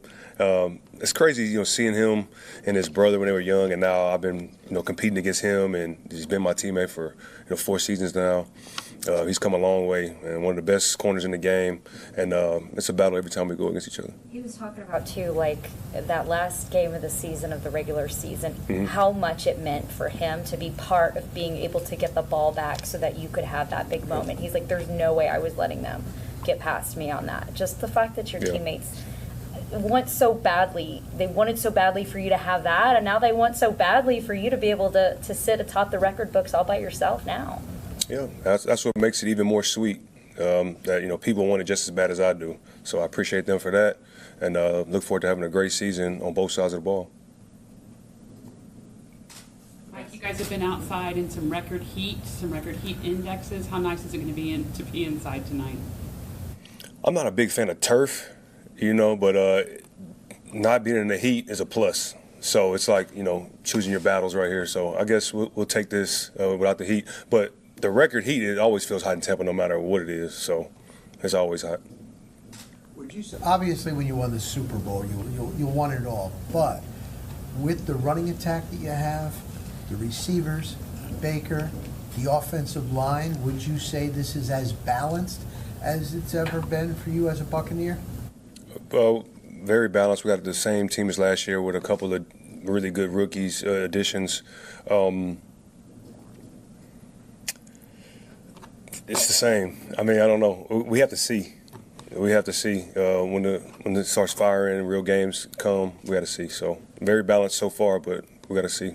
In the past, it was really important for you to go into a year where you knew that this wasn't just a contract year, that you wanted to keep playing. But now that you're kind of later on in your career, it seems like you're a little more okay with not really knowing what the future holds. How do you approach your seasons now that, you're, I don't want to say getting up there in age, you're still younger than me, but the fact Well, that... I'm getting up there in experience. Obviously, this is my 12th season. I've been the oldest or the most experienced Buck for the past couple of seasons now since Tom left.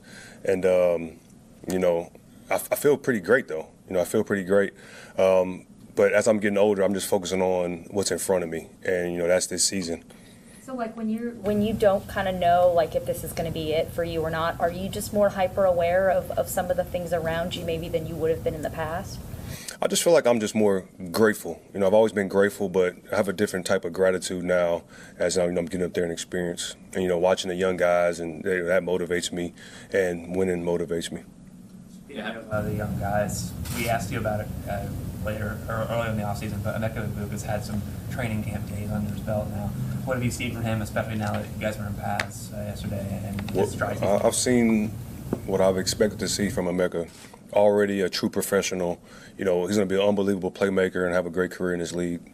How about Tez Johnson, too? We spoke to him the other day. It seems like he holds a lot of grudges based on college football rivalries and stuff like that, but he mentioned that you've taken him under his wing, too. That's my guy, man. With the ball in his hands, crazy athlete. He catches the ball really well for a smaller guy, fast guy. Because a lot of smaller guys, they don't have the best hands, but he has really good hands.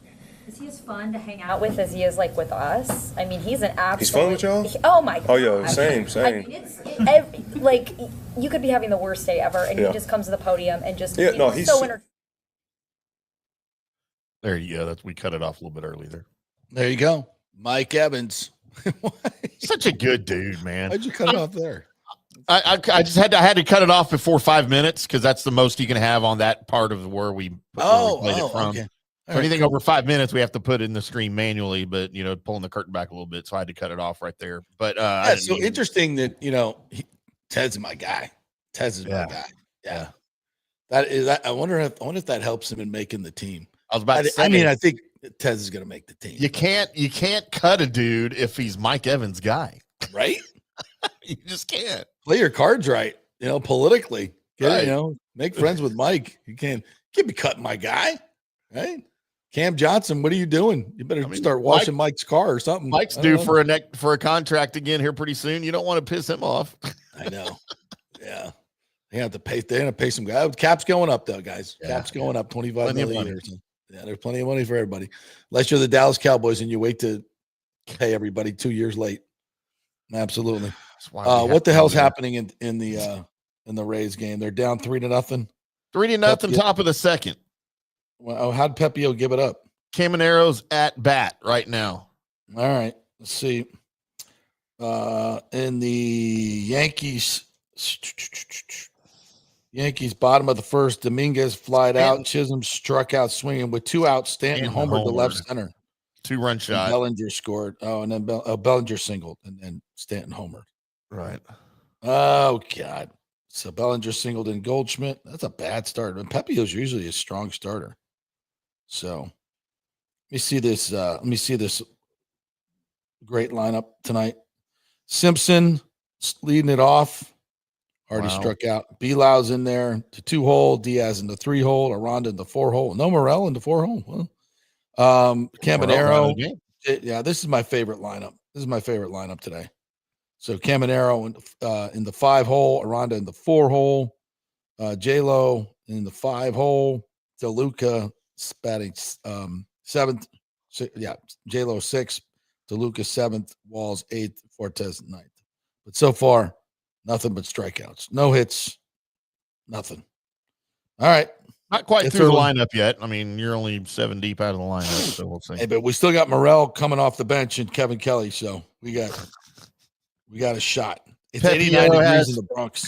Here's Pepio's line. 1 inning, 3 hits, 3 runs, all earned, 1 K, 1 home run. It's not a good start, boys and girls. No. That is not a good start. All right, so we'll take one more break, and then we'll come back and hit some other things here and there that we got planned or don't have planned. If you guys have any questions or thoughts on the Rays, if you want to talk about some college football, we'll do that as well. The Burnham brothers are going to join us tomorrow, by the way. Nice. Programming note. And don't forget, tomorrow, 5 to 7 o'clock is our show. So we'll be doing it at Riveters live. So come down and watch the Rays with us. We're going to stay and watch the Rays versus the Dodgers and have some great Riveters food and drink. So come on down. Back in 3. JP here for Riveters, the official sports bar and grill of the JP Peterson Show. We're located just south of Ray J and Steinbrenner Field, so it's a great pre- and post-game spot, and the happy hour is amazing. Monday through Friday, 3 to 7. Check out these specials. $3 Bud Light drafts, $4 domestic bottles, $5 wells, $6 premium wells, $6 cocktails like margaritas. It's unheard of. And the Riveters food is freshly made daily. No freezers. Happy hour food specials include $3.50 tacos and barbecue sliders. $6 you get edamame or chips with the beer cheese, which is amazing. $8 buffalo chicken dip, my favorite. The truffle fries, chili cheese fries, also $8 at happy hour. As well as other specials throughout the week, including Taco Tuesdays, you get $3 tacos, and Wing Wednesdays, 7 o'clock to 1 a.m. in the morning, you get our amazing wings, 5 for $5 and $5 wells and wines. That's a good Wednesday night.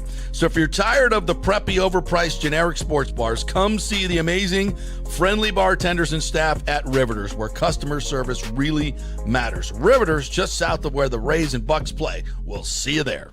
Going through a medical emergency without health care insurance can cause you to go into crippling debt. In most scenarios, people are forced to either break into their retirement funds or worse, they're forced to file for bankruptcy. The sad truth is that health care insurance is crucial in today's day and age.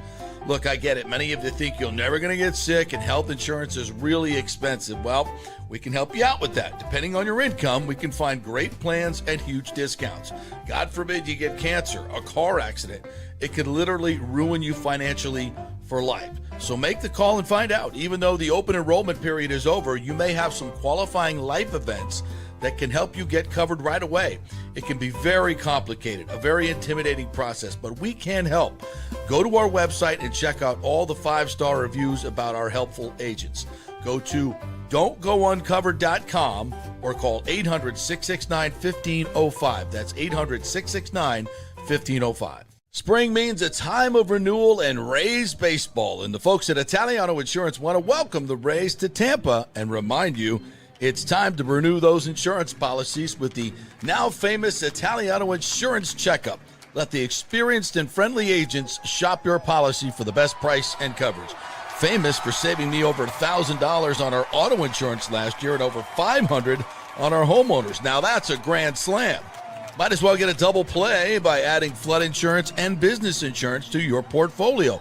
Costs less than you think, and trust me, you do not want to risk your home or personal wealth. That's a big whiff. So step up to the plate and call 813-877-7799 and chat with the all-star agents at Italiano Insurance. 813-877-7799 or go to ItalianoInsurance.com. Go Rays! JP here for my friend Jason Fawcett, owner of On-Site Construction. They do residential and commercial renovations and new construction. As a leading home builder and general contractor, On-Site Construction prides itself on transforming homes through superior craftsmanship, dedication to client vision, and an unmatched commitment to quality and service. It's about building relationships. We take the time to understand our clients' needs, preferences, and budgets so that we can deliver a personalized experience tailored to their unique vision. From the initial designs to the final touches, we're there every step of the way, ensuring that the end result mirrors your vision. Here are some testimonials from happy customers. G. Gibson says, no hidden costs, very honest, reliable, creative, and communicates well. Reasonable and fair with their pricing, no hidden costs. C. Smith said, did not disappoint. I'm very happy with the work. This company really cares and will take care of it. So if you're just thinking about building or renovating, give us a call and let's see what's possible. 813-579-5789 or check out our website at onsiteconstructionfl.com. Are you having legal issues with a business partner or other legal business issues? The attorneys at Walters, Levine & DeGrave can help. Call 800-616-0384 for a free consultation. At Walters, Levine & DeGrave, we've redefined what a law firm can be with top-tier attorneys, personal service, and 26 years of success. From business law to civil litigation, we deliver smart, client-focused solutions. Walters, Levine & DeGrave recently won a $6.4 million jury verdict from a large real estate developer, and they can win for you too. Walters, Levine & DeGrave. Let's solve it together. Not attorney spokesman. For a free consultation, call 800-616-0384 or go to walterslevine.com. Offices Tampa, Sarasota. Let's go! Right now, back to the show on FanStream Sports. All right, welcome back to the JP Peterson Show, brought to you by the G's Law Group, JPEDSLawGroup.com, and don'tgouncovered.com. If you do not have health insurance, kids, you got to get it. Don'tgouncovered.com can find you a rate that you can work with. They represent dozens and dozens of companies. They can work with you with the Affordable Health Care Act, so you can get a subsidy as well. Just give them a little bit of financial information. They will do all the work. Don'tGoUncovered.com. Just find out how cheap your insurance can be. Don'tGoUncovered.com. You can get the toll-free number there at the website. I've used them many, many times over the years, and they've saved me a ton of money. Don'tGoUncovered.com.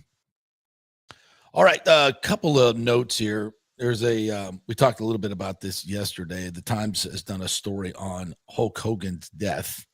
A busy Hulk Hogan was recovering from surgery at the time of death. I was listening to Bubba's show the other day with Dr. Diaco on there. And obviously, Bubba's known the Hogans for a long, long time. And he is believed to have had a second surgery. He's had 25 surgeries in the last 10 years on his back and his neck. Yep. And he was recovering from another one and was going hard as he always does.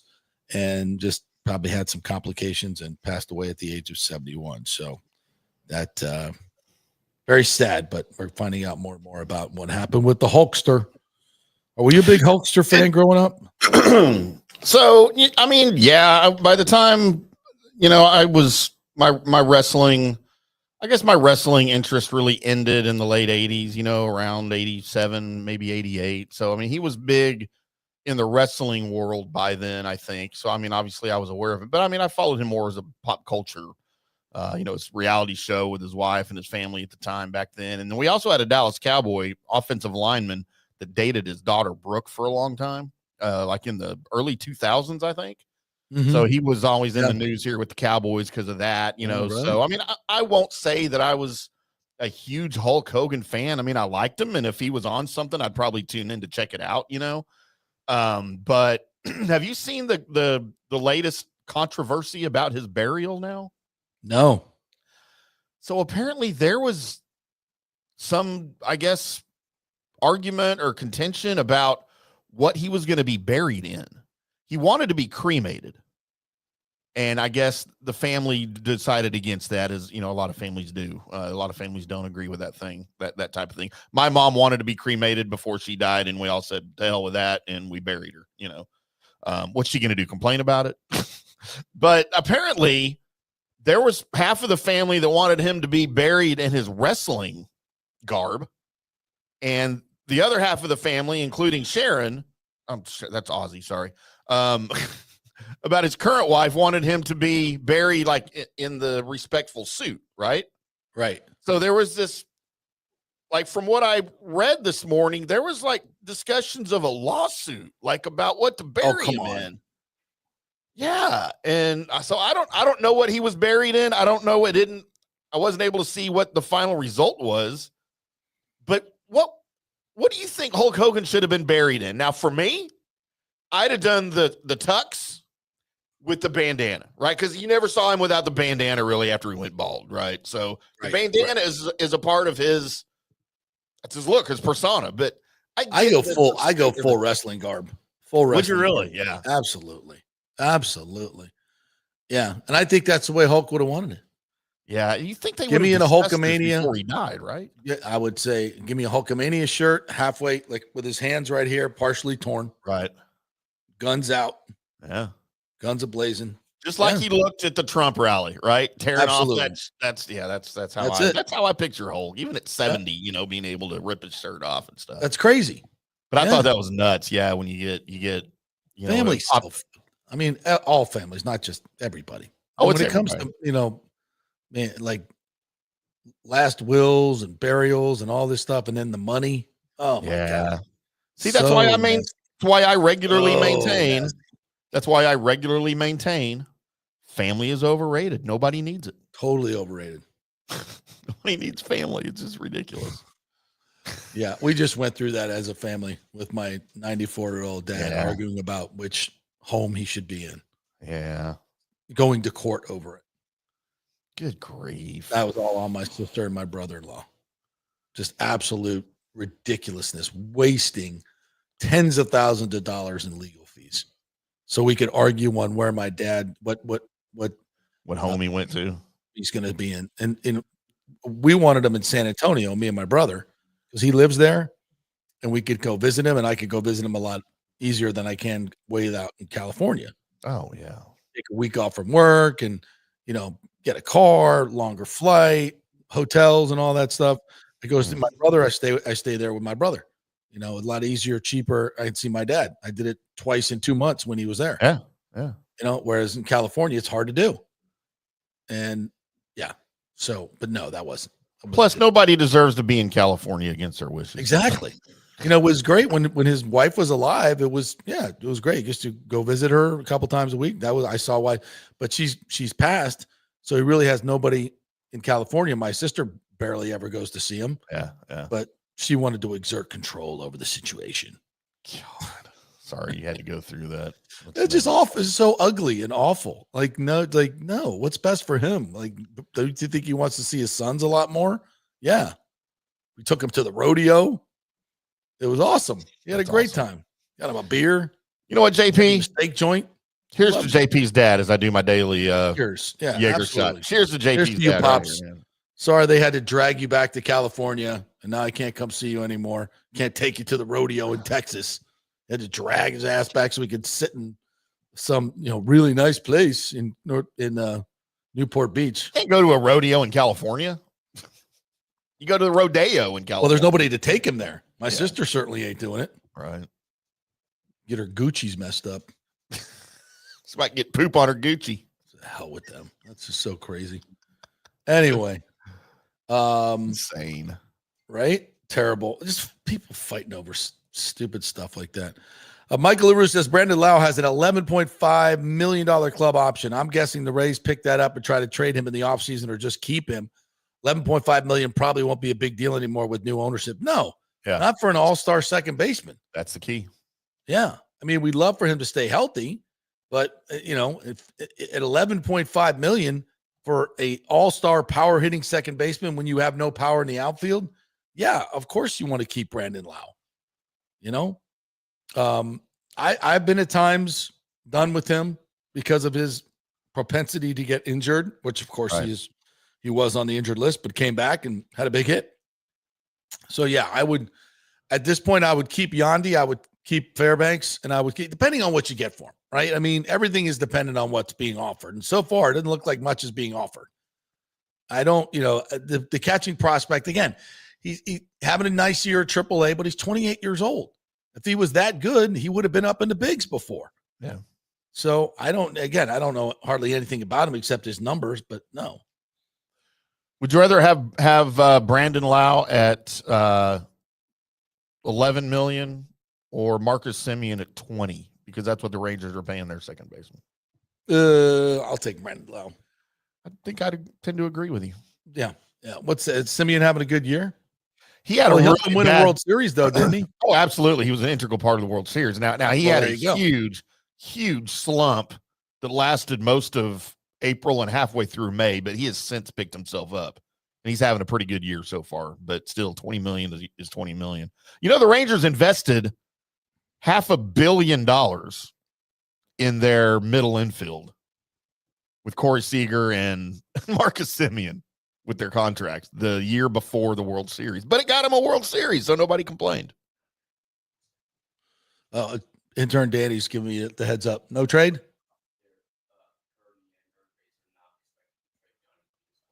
According to Neander, the Rays are not expected to trade Yandy Diaz or Bilal. Good.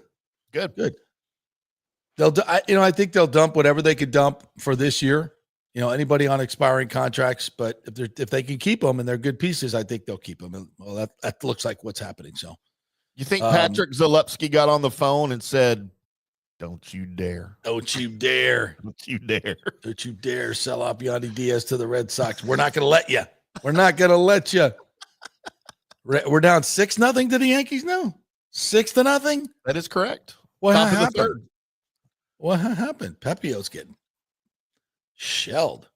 Let's see. Bottom of the second, 3-run home run by Rice.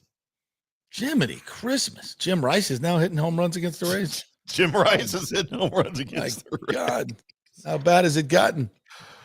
And I think he's dead, isn't he? Oh, did we kill off Jim Rice? Did we bury Jim Rice? Check me. Douglas Batista said, "See you at Riveters tomorrow. My son and I will be there before the Morel and Kevin Kelly shit show." Awesome, Douglas. Let me buy you a beer, man. Jim Rice is 72 and alive and kicking. JP. Sorry, Jim.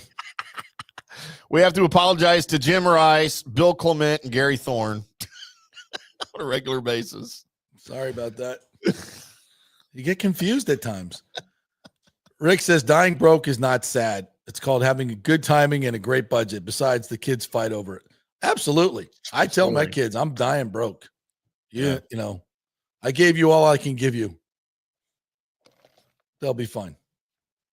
Douglas Batista said, the good news about the Rays collapse is no playoff means the new ownership hopefully takes over sooner. Yeah. I think this is why the commissioner had a sudden shift on playoff games being held at Steinbrenner Field. Yeah, no, we're definitely going to have them. If they make it, we're definitely going to have it. Make sure they don't make it. Sell off coming. Sell-off coming. No problem. All right. Anything else we forgot? Anything else we need to get to today? Go Lions. Go Lions tonight. So we really have a football game tonight, huh? Preseason is starting, and it starts tonight, which means we are that much closer to the regular season, JP. That much closer, yes. We are like 5 weeks out of the regular season starting on September 7th. Awesome. Cannot wait. And I believe I'm working on right now, but I believe we're going to take the show to Atlanta. Not that we'll do a show on Friday or anything. I don't think I'm going up that early, but we'll do some social media stuff. Maybe Monday morning we'll be in Atlanta. I don't know, but yeah, I'm going to head on up there for the first road game, so we'll get some good content up in Atlanta. Hopefully, we'll see. Send some more money to the travel fund, this JP Peterson Show travel fund. See that right there, the little QR code down on the left-hand side. Yeah, there you go. All right, that'll do it for us today. We're going to head on out to Riveters tomorrow. Don't forget, showtime is 5 to 7 tomorrow. I'll do a little post practice thing tomorrow. Tomorrow morning will be a practice, so I'll do a little post little emergency show right after from One Buck. Give you some thoughts on what happened yesterday and the interviews as well. And then we'll do a full show from 5 to 7 o'clock. So come, Douglas Batista is going to come here. I want to see you, Nathan Elliott, all you guys that always comment. Come on out to Riveters tomorrow, 5 to 7. We'll do the live show there. You can comment there, and we'll also sit around and watch some Rays and Dodgers, and that'll be fun. So we'll see you then. See ya.